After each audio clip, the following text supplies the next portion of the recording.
What is up, YouTube? I'm Devon DaVinci, leader of the Renaissance Crew, and you're watching DaVinci Reacts. I had a couple setbacks trying to do a reaction today. I was planning on doing a reaction to a TV series that I started but wasn't able to finish due to licensing issues with the platform that I was watching it on, and that was Rick and Morty. I will be going back to that because now Hulu has the complete fourth season, so now I can start again. I'll have episode 6 up soon. It's just for some reason they make it very tough trying to upgrade to an ad-free account when you're using the Disney Plus bundle. So I have to cancel that and then got to start the bundle again. But this time, instead of using Disney Plus, I got to start with Hulu and then get Disney Plus through that. So it's just a big mess that is not necessary, but whatever. These are extra hoops you got to jump through. This video was inspired to me because I was having a conversation in the comment section with a theist, and they made an argument about the whole thing of God, and it's not really slavery. Or not God, but they made an argument about slavery in the Bible, and it's not really slavery. It's indentured servitude and all this other stuff. So I decided I need to do another video of one of these because maybe we should have some more discussions like this. It's been a minute since I've done a video related to the atheist thinkers of the time. And this is Carl Sagan, Amazing Arguments and Clever Comebacks Part 1. This is, of course, by Agaton Foundations. I've done their videos before. I believe the Christopher Hitchens and Matt Dillahunty videos are from him, or from them, I'm sorry. And I just want to make sure. I think it was from them. If it's not, then I'll probably have some type of correction in here, but I believe it's from them. Anyway, this is going to be great because Carl Sagan is probably the I don't know how long Richard Dawkins has been doing it, but I think Carl Sagan is probably the first person to openly come out and like talk like this on TV and stuff. I could be wrong, but I think that's the case. Now, Carl Sagan, of course, talks more than just about religion and his lack of belief in it, but he also talks about science and cosmetology and the origins of the universe and all the other stuff. So he has a broad range of stuff he tends to cover. So the arguments and comebacks could be more than just the religion thing. So just know I'm not watching it just for that, but if that does come up, it could lead to some interesting conversations. But with that being said, let's jump into this and see what it has to offer. Now, every human culture has a set of creation myths, but they're in the realm of mythology or religion or folklore, and they are, of course, all mutually inconsistent.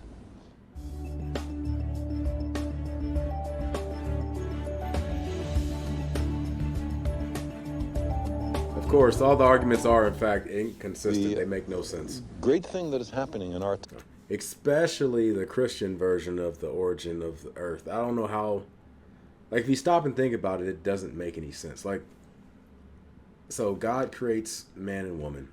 He puts them in this perfect garden, but then he insists on planting this tree that could fuck up everything if the humans were to eat from it. So instead of just like, not planting the tree, or if you have to plant the tree, which I don't know why you would have to plant the tree. He's supposed to be the beginning and the end and the one that oversees all. If for some reason he feels he has to plant the tree, why not plant the tree in an area that's outside of the garden, like somewhere that it is unreachable by humans? Why not put it on another planet or something where they can't reach? Why the hell would you put it right in front of them and say, okay, I'm going to leave you guys, but don't touch it? Remember, we're talking about, at the time, creatures that didn't understand the difference between good and bad. So you telling them not to do something, if they decided to do it, it's not like there's no moral thing keeping them from not doing it. They would just do it because they don't know the difference between good or bad. Just like a baby or a very small toddler might not know the difference between good and bad. So if you take a loaded gun and just leave it on the table and say, hey, I'm going to leave this here, I'm going to take the safety off, and I'm going to go out shopping. Don't touch this gun. Don't touch this shiny thing that you've never seen before because something bad could happen, okay? Okay, I'm going to go to the store. I'll be right back. Don't touch this gun that I'm going to leave right in front of you. Okay, bye. Like, what the hell do you think is going to happen? Kid don't know any better. Kid's going to grab the gun. Going to start fucking around with it. Something bad happens. Same thing with Adam and Eve. They were essentially infants when they were in the Garden of Eden. And you put this thing there that was destined to fall into bad hands. Not to mention, you have the devil there whispering and tempting them to partake in it. Why couldn't you have got rid of the devil? And, like, you had to have been aware he was there, because if you weren't, then that goes against the whole all-knowing thing. So you knew he was there, or you knew it was there. Why didn't you get rid of it? Well, whatever. Those are some inconsistencies that I don't know why people don't bother to think about. Like, at the time when I was into religion, I kind of just believed all this stuff because I made exceptions for Christianity. Like, all the other religions, they're crazy because if you look at their stuff and, you break it down, it doesn't make any sense. There's inconsistencies all over the place. But what about Christianity? Oh, well, that's just truth. Well, what makes it truth? Oh, because it's there. The Bible said it, so it's true. Okay, but what makes the Bible true? Because it's in the Bible. Well, the Bible is the claim. Why are you automatically taking the Bible's word as fact? Because it's written by God. Well, how do you know it was written by God? Because the Bible says it doesn't make any sense. It's a big-ass circular argument, and it's like once you step back and take the same level of critique that you put on other religions and you put it on your own religion, I can't say like, oh, well, this is going to get you to quit, because there's nothing. I can't give you the magic thing that's going to make people question their faith, but that's what did it for me. Like, when I finally stopped making exceptions for it and put it under the same level of scrutiny that I put the other religions to, that's when stuff started to fall apart. But anyway, let's go ahead and continue. 30 seconds in, already did a the 5-minute great thing that's happening speech. in our time is that we are able, through a method which can actually make some progress towards the real universe out there, to find out something about origins, and this is the scientific method applied to the science of cosmology. So I know that's not a direct answer to your question, but I thought it was more important to address the issue of feeling unhappy because it wasn't immediately understandable. Well, yes, I find that extremely soothing, actually, because it is a kind of sort of formidable task of grasping this. It makes me want to retreat into trivial questions like, is this idea of predicting backwards going to put astrologers out of business?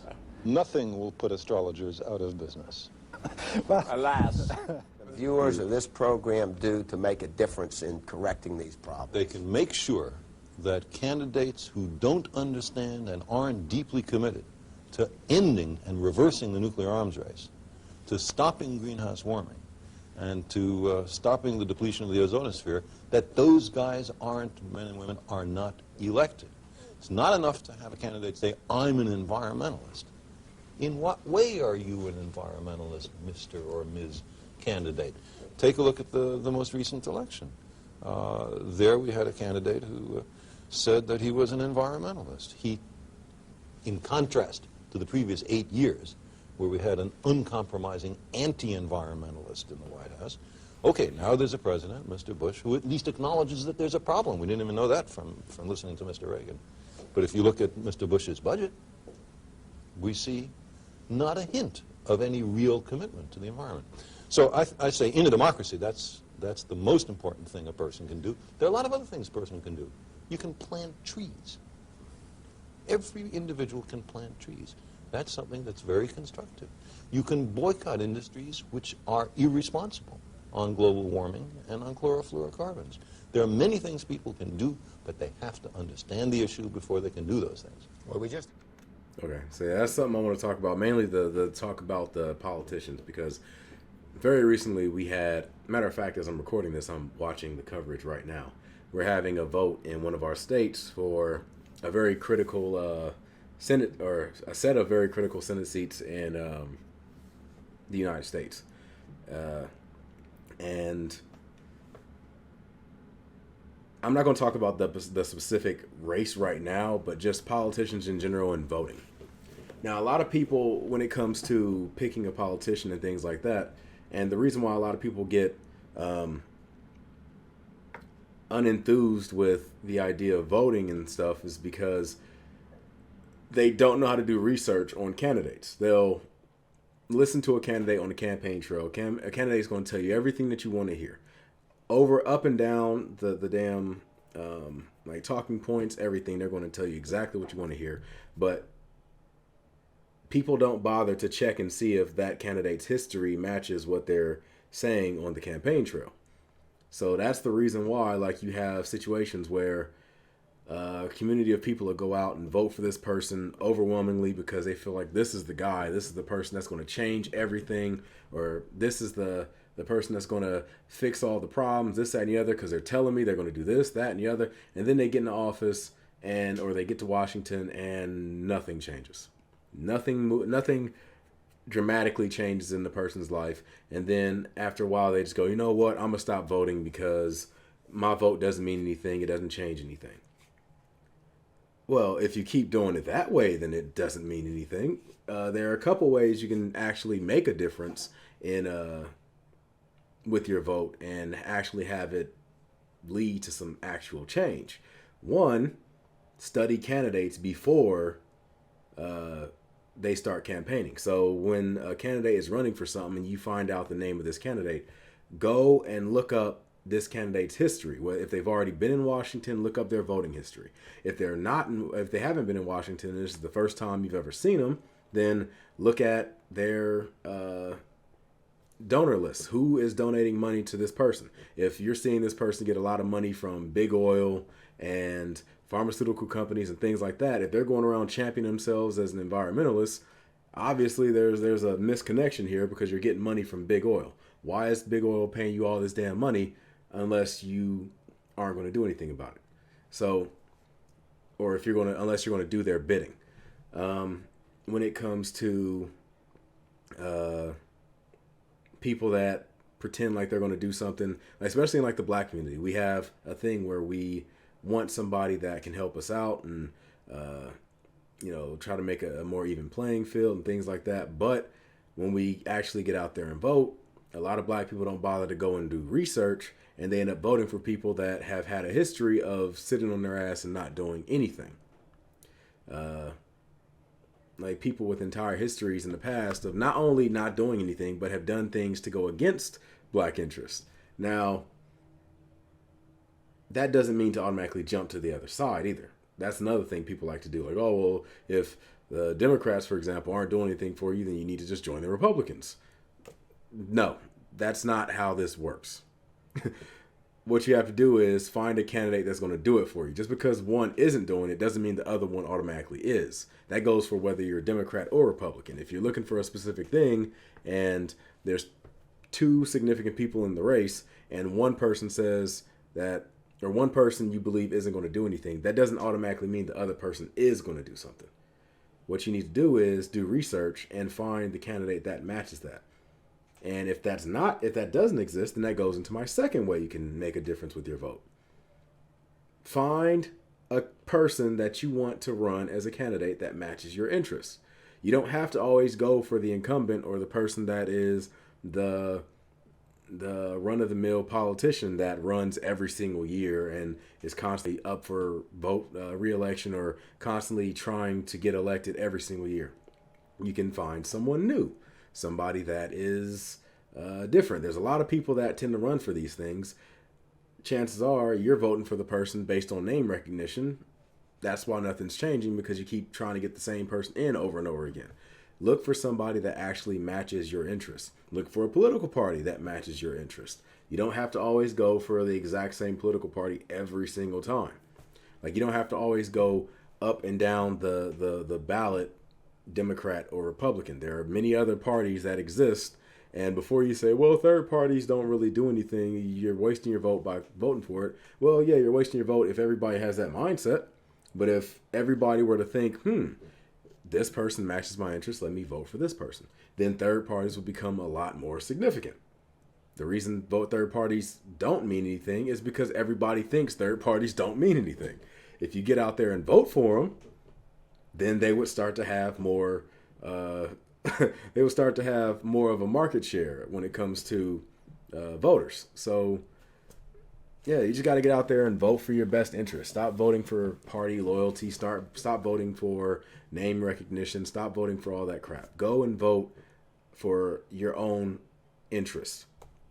You might have things that you're kind of liberal on. You might have things you're kind of conservative on. Find that politician that matches that. But anyway, let's continue. The story of Noah's Ark is, of course, a story.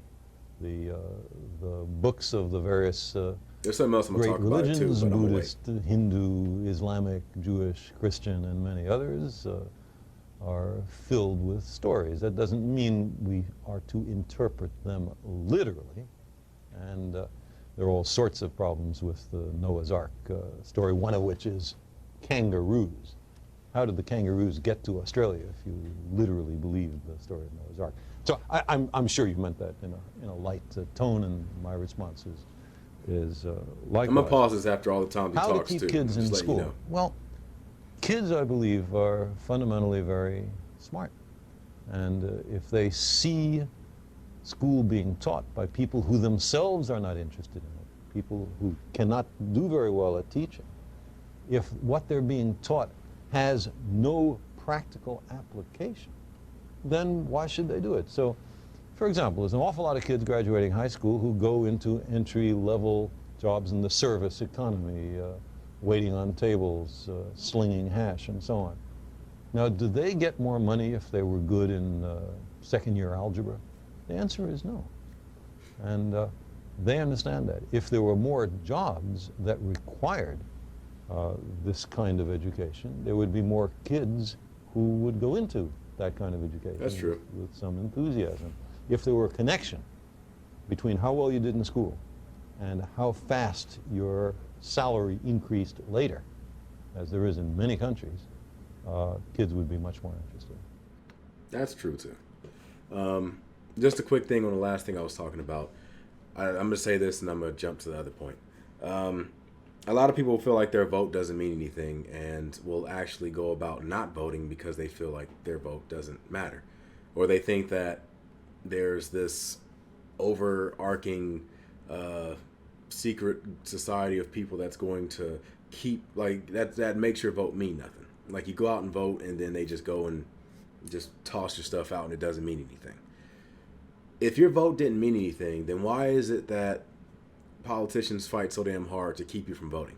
Like, just go back and look at all the times that in American history a certain group of people have been disenfranchised, no matter who it was, whether it was black, whether it was Italians, Irish, whoever else. Why do you think that they go about fighting so hard to keep you from voting? Like, there have been times when they would go into neighborhoods and, like, the Ku Klux Klan, for example, would put burning crosses on people's yards, telling them to get out, or threaten them, you better not go vote, or else we're going to do something to you, and this, that, and the other. Why would you think they would do that if your vote really didn't matter? Now, how many people out there actually, like, how many people play video games and has, like, younger siblings or younger cousins or someone you play video games with? Now, you have a video game that you play and your younger cousin or whatever, or younger brother, younger sister says they want to play with you. Now, you don't want to mess up your game by letting them get into the game, so what do? You take a controller that's unplugged, you give it to them, like, here, you play with this. Now, you don't care what they do with that controller. Like, they can press whatever button they want, they can have as much, act as goofy as they want with the controller. It don't matter to you because at the end of the day, it doesn't mean anything. It's the controller is just a symbol. It doesn't. It's not going to make any change on the actual game. But if there was a situation where the person that you gave the controller to had a controller that was connected and they were playing and doing all this other stuff, then you're probably going to be a lot more, hey, don't do that. Hey, you better stop doing that. If you do that again, you're not going to play again. Or if you do that again, I'm going to do something so that you don't do it again. Like, you better stop. Don't, like, that's when you start getting that attitude that, oh, you better stop. You keep doing that. I'm going to make sure you stop. Because at that point, you know what they're doing actually means something. They're not going to do that if your vote means nothing. If your vote if it really didn't mean anything, then there wouldn't be any type of disenfranchising things like gerrymandering, or back in the day when they did grandfather clauses and literacy tests and all this other stuff. Like, they wouldn't put all those roadblocks in the way if your vote really didn't mean anything. The reason why they tell you, hey, you better not go vote, you better not do that, is because right now you're the little brother with the controller and the buttons you press actually have meaning. So they're going to try to scare you into not pushing anything or pushing buttons the way they want you to push them so that the result can be what they want it to be. Now, if you stop being intimidated and realize that your controller's plugged in, then maybe you can actually, get to where you want to get to in this game of life. But at the end of the day, it's like, people don't make rules for situations that don't have any meaning. Like, they're doing that because your vote actually does matter. So treat it like it matters, take it serious, and go out and do it. Vote. Personally, I think voting should be a national holiday, but whatever. Anyway, what he was talking about as far as the kids and being smart and subjects and things like that. Well, yeah, that's true. Actually, I was about to talk about the stories that he was talking about. He said Islam, Christianity, and Judaism, all of them, they have their stories, but at the end of the day, they're just stories. I mean, that's true. When you think about stories like Noah's Ark and David and Goliath and all these other things, like, all of them are just filled with contradictions. Like, Noah's Ark in particular. There's the story goes that, God was upset with the state that humanity was in, so he decided to wipe out humanity with a global flood that was going to kill everything, and he wanted to have a family that was going to that he was going to choose that would be the ones to repopulate the earth and all that other stuff. But when you think about that story, if you stop and really think about it, take away the whimsical nature that you have when you read it, and it makes you feel good because it just shows that God loves us because he made the rainbow, and he said he wasn't going to do that again. But at the end of the day, stop and really put it under a serious scrutiny lens. The story of the Great Flood and Noah's Ark proves that God, if they exist, is a failure. Because God is supposed to be perfect. And everything he does or everything they do is, like, they know ahead of time how the results are going to come out, the outcomes are going to come out. They have the power to do just about anything they want. If that's the case, then why is it that humanity has fallen to a state where you got to wipe them out? Unless you intentionally create them to eventually get to that point where you have to wipe them out. It doesn't make any sense that you would create something and you're supposed to be perfect, you can do all, but you create this thing and then it fails. And not just fails once, but based on the story of the book of Revelations, God's supposed to do it again, right? So humanity's going to get to a messed up state again, and they're going to have to destroy the earth, this time with fire, and that's a 2-time loser. Actually, 3-time loser if you include the Garden of Eden, because that wasn't their original plan. So God keeps failing. And then some people talk about like free will and all this other. If free will actually exists and God gives you the ability to have free will, then why is it that he created the flood to wipe out humanity? Isn't the state that humanity in humanity's free will? So you mean to tell me God gives you free will up until a point, then it's like, oh no, well then after that, then I got to do something about it. Well, then what the hell is the point of free will? Like, if you're going to make someone change the way they are, then that's not free will. If you're going to force them to do something with a threat, that's not free will. And in some cases, God flat out takes away someone's autonomy, because it's like, you read the story of the in Egypt and Pharaoh and Moses and things like that. The Bible specifically says that God hardens Pharaoh's heart in regards to freeing the slaves. Moses says, let my people go. Pharaoh is leaning towards letting them go, but God intentionally hardens his heart so that he doesn't. Now, why would God do something like that? If he supposedly gave everyone free will, why is it that he is forcing this Pharaoh to go against what God himself or themselves want in order to, do what? Like, why would you intentionally sabotage your own plan? That doesn't make any sense. The only solution I could think of is God just wanted to show off their powers. Like, they wanted to do the plagues. That was the thing. They wanted to strike fear or something like that, I'm guessing. I don't know. Pharaoh was too damn nice. It was like, okay, I gotta intentionally go out of my way to make this person an asshole in order to show off my plagues thing, because I just bought my plagues. They just came in through Amazon and I want to use them, and this person isn't allowing me to use them, so screw it, I'm gonna mess with them, and now I can use my new plague 101 2000 that I got off the internet. But anyway, let's continue. Well, this is a long ass video, man. In the demon world. My feeling, Charlie, is that it's not that pseudoscience and superstition and New Age so-called beliefs and fundamentalist zealotry are something new. They've been with us for as long as we've been human. But we live in an age based on science and technology with formidable technological powers. Science and technology are propelling us forward at accelerating rates. That's right. And if we don't understand it, and by we I mean the general public, if it's something that, oh, I'm not good at that, I don't know anything about it, then who is making all the decisions about science and technology that are going to determine what kind of future our children live in?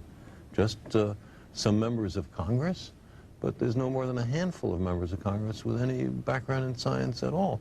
And the Republican Congress has just abolished its own Office of Technology Assessment, the organization that gave them bipartisan, competent advice on science and technology. They say, we don't want to know. Don't tell us about science and technology. Surprising, because Gingrich is genuinely interested, I think, in these kinds of things as a, out of his own intellectual curiosity. Does the president still have a science advisor? He does. John Gibbon, and the vice president is scientifically literate. Yes, scientifically, a science maven. I mean, you blast them all. Creationist, Christian scientists who you say would rather allow their children to suffer than give them insulin or antibiotics. Astrologers come in for particular scorn on your part. Well, I would say scorn, just derision. Derision. A more generous version of scorn. But what's the danger of all this? I mean, this is not the thing that... There's two kinds of dangers. One is what I just talked about, that we've arranged a society based on science and technology, in which nobody understands anything about science and technology. And this combustible mixture of ignorance and power, sooner or later, is going to blow up in our faces. I mean, who is running the science and technology in a democracy if the people don't know anything about it?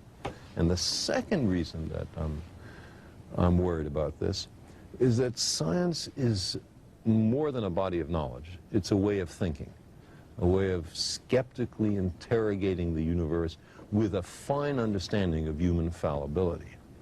If we are not able to ask skeptical questions, to interrogate those who tell us that something is true, to be skeptical of those in authority, then we're up for grabs for the next charlatan, political or religious, who comes ambling along.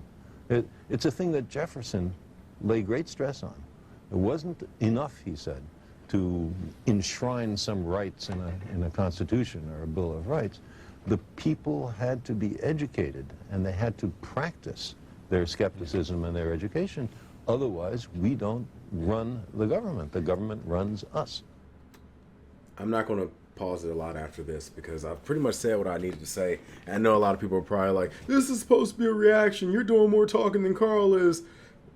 Part of the reason I'm watching this is because I want to have a discussion about this, and the subjects that Carl would bring up would be something that I would talk on with. So this is really just like a one-man debate, kind of. Like, he brings up the topic, I talk on it, and then we go to the next subject. So that's kind of what this is. Now, I want to talk about right now what he just said about skepticism, and especially what he said about like the government and things like that. Skepticism is something that I feel everybody should learn like the most about. The problem with skepticism is, especially nowadays, people are taking skepticism as if it's a personal attack.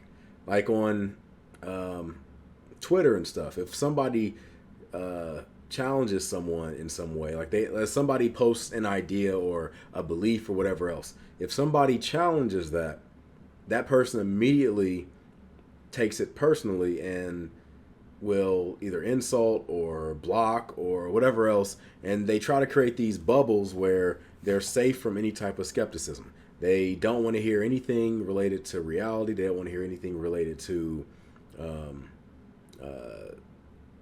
counter ideas. They don't want to hear anything related to any of that stuff. And that's one of the reasons why we're in the position we're at now. One of the messed up things that I actually think, and I truly think this too, despite the fact that it is probably the most significant thing in my life right now, but I truly feel like humanity is not ready for the internet. I really feel that way. Like, we aren't ready to have this much responsibility with the internet.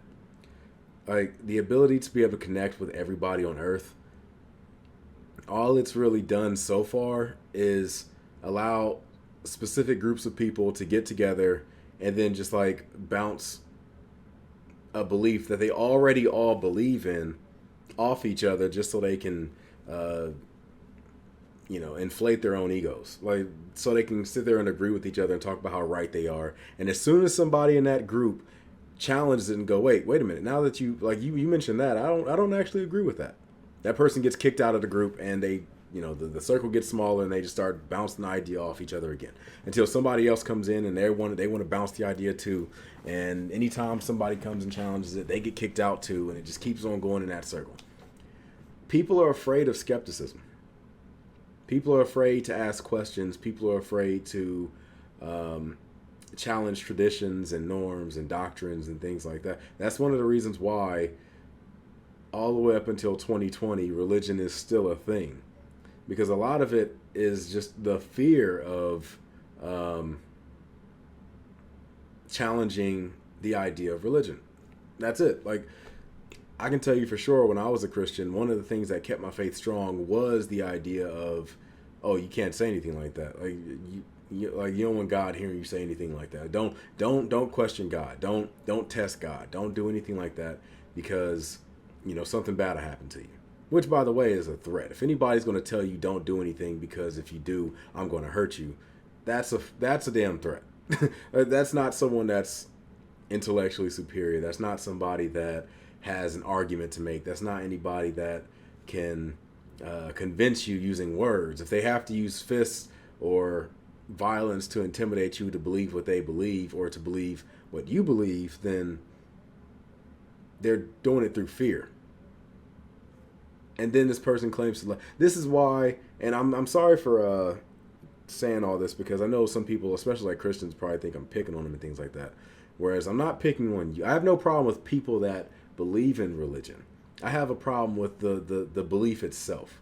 I have a problem with organized religion. I have a problem with the doctrines and dogmas and things that are tied to it. I have a problem with the organization itself.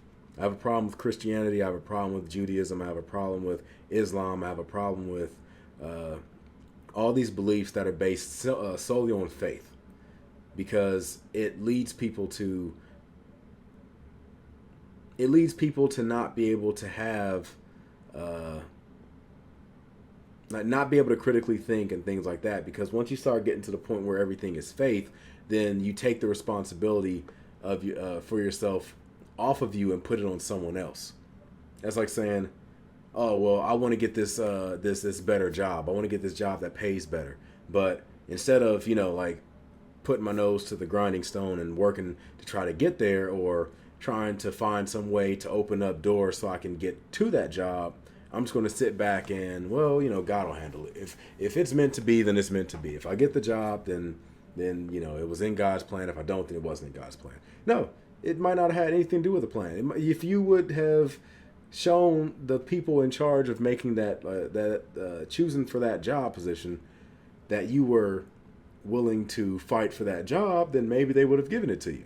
Maybe if you would have shown them, like, hey, right now I'm in school, I'm studying for this subject, I'm taking up different positions that might be able to translate over to that job. Like, let's say you want to be manager, but so it's like, okay, well, I want to be manager, but I don't have the resume for it yet. So I'm in school right now studying for business management, and right now I'm helping around a job, like just telling people like, okay, well, I think it'd be a better idea if we try this, this, and this. And you're taking you're bouncing ideas. Like, okay, you don't think that'll work? Okay, well, what do you think will work? Like you're giving ideas, but at the same time you're taking ideas and you're trying to find the best way to do something. You're going up to your boss. You're bouncing ideas off them. Like, okay, I think official way to try this would be this. And if the ideas are working, then the bosses are starting to notice. And then next thing you know, you end up getting a job.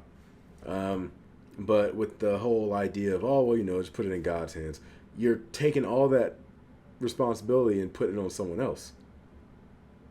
Period. Now, well, if I was meant to do this, then it would happen. Like, no, sometimes you have to get out and bust your ass. And I know there's the whole saying, like, faith without works is dead. So even though you put it in God's hands, you still have to work hard for it. But at that point, how do you know if something is God, and how do you know if something is hard work? The best control would be to, or the best experiment would be to have different people do something for the same position. They have the same criteria, the same, background, everything. And some people have faith in God, and some people don't have faith in God. But they all work the exact same. They all work the same. They all put the same amount of effort in. How many times is the person that believes in God going to get the job over the person that doesn't believe in God? Now, if it's just about even, then that means that there is no extra thing to this God thing. Like, it doesn't mean anything. You're adding, like, that's like me saying, okay, I'm going to work 40 hours and I have faith that I'm going to get paid, but I need to go and pray to my Mortal Kombat Sub-Zero figure. If I pray to my Mortal Kombat Sub-Zero figure and have faith and work hard, then I will get paid on Friday. I got paid on Friday. Oh my goodness, it must be the Mortal Kombat Sub-Zero. No, that doesn't mean anything. And before anybody goes, oh, but you're going to get paid already. We can do that with anything. I'm going to go play the lottery. If I win, I'm going to go pray to my Sub-Zero figurine, and if I win, it was Sub-Zero that did it. No, if I win, that doesn't mean that Sub-Zero did it. That you're adding something that is unnecessary, but it's valuable to you, but it's not valuable to the overall equation. So it's like you're putting more weight on it than is required, if you know what I mean. Like, if you take that out of the equation, how much is that going to affect the outcome? If it doesn't affect the outcome, then why are you adding it to begin with? But that's enough. You know what? I'm probably going to end this right here because this video is probably going to be about an hour long, and I'm only halfway done with this. This is a 7-minute video. I've reacted to 7 minutes of content from this video, and I have an hour's worth of freaking video right here. Like, come on, that's too much. I'm already asking too much from you guys, so I want to anybody that's still here at this point. I want to thank you for listening and watching and everything. I'm sorry I wasn't able to get the full video done, but there is a link for the original video in the description box down below. If you want to watch the 15-minute video, which is all it is, 15 minutes, on your own time, then feel free to click on that link and watch it.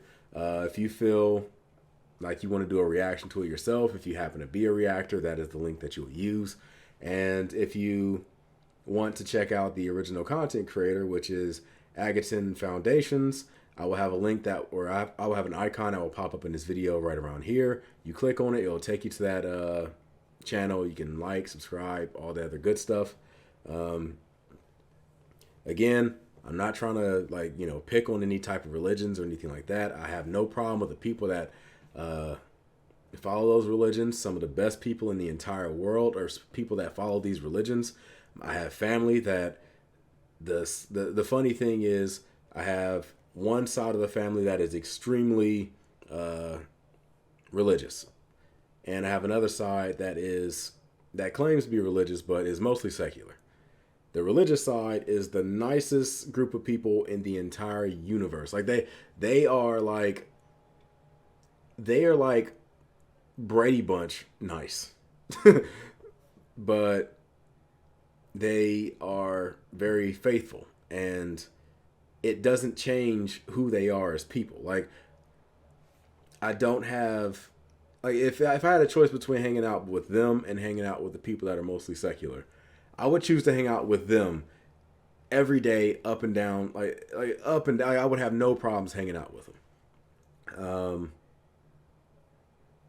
So don't think that it's like I have a problem with anybody like listening to this if you are somebody of faith. I'm not here to convert anybody. If I say something, you'd be like, oh, well, I disagree with it. That's perfectly fine. You can disagree with all you want, because, I mean, at the end of the day, I can't show you concrete evidence that God doesn't exist. I mean, just based on the lack of evidence I've seen, I would consider that it doesn't exist. But, you know, if you feel like you've been convinced because you've had a vision or you feel like you've seen something, then fine. But if you're basing it on something that is unrelated, like, oh, well, how do you explain the trees or how a baby's made? That's not a good argument. You need to find something stronger because that has nothing to do with God or anything like that. But, yeah, I'm not going to sit here and be like, oh, well, you're lesser of a person or something because you believe in God or anything like that. Because, again, there are some people that don't believe in God that are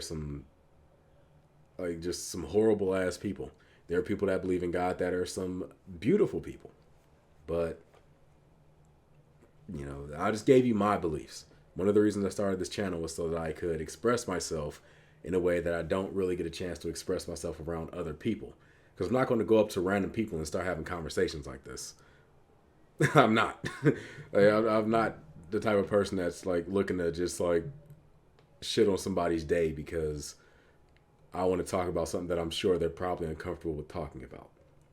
But at the same time, I want to talk about it. So this is where you guys come in. Anyway, I want to thank you for watching this. I'm going to give you the deuces. Hopefully you've been enlightened. If you haven't, then that's cool too. Go ahead in the comment section. Let me know what you all think. If you agree with me, if you disagree with me, whatever else, just always be open-minded. And whether you're religious or not, be skeptical. Even if you are afraid to put that microscope to your own religion, put it towards other stuff. Put it towards politics. Put it towards